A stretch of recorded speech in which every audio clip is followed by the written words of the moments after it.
स्त्रीर चरित्र को संदेह कला स्वामी। गर्भवती स्त्री को पचारिला छुआ कहार। 5 मासर गर्भवती को स्वामी मागिला डीएनए टेस्ट। सही पारिलेनी स्वामीर कथा, जीवन हारिदेला स्त्री। मां हेबा कथा सुनी बहुत खुशी थिला स्त्री।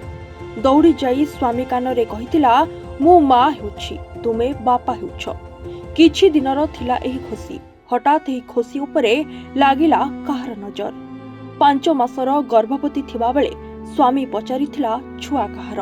डीएनए टेस्ट करिबा पई स्त्री को कहिथिला स्वामी। सही पारि नथिला स्वामीर कथा, आ परे जीवन हारि देइथिला स्त्री।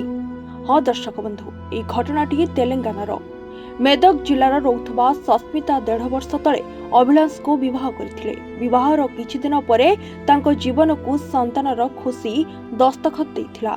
गर्भवती होइथिले सुस्मिता, एथिपई बहुत खुशी थिले। निजर पिला पई देखुथिले अनेक स्वप्न, हेले तांकर एही स्वप्न बेसी समय रहि नथिला। तांको जीवन को घोटी आसिथिला कला बादल। सस्मितांको चरित्र उपरे संदेह करिथिला अभिलाष। सस्मितांको पेटरे थिबा छुआ आउ कहार बोली कहिथिले। याकु नै उभयंको मध्यरे होइथिला बचसा। एही कली झगड़ा नेथिला उग्र रूप। डीएनए टेस्ट पई सुस्मितांको अभिलाष करिथिला बाध्य। अभिलाष कहि दुई पद कथारे सुस्मिता भांगी पड़िथिले। 2 दिन परे करिथिले आत्महत्या। पूर्वरु सुस्मितांको शाशुघर लोके शारीरिक निर्यातना देउथिले बोली अभियोग आनिछंती परिवार लोके। एही घटनार पुलिस सुस्मितांको स्वामी और शाशुंको गिरफ करिछि।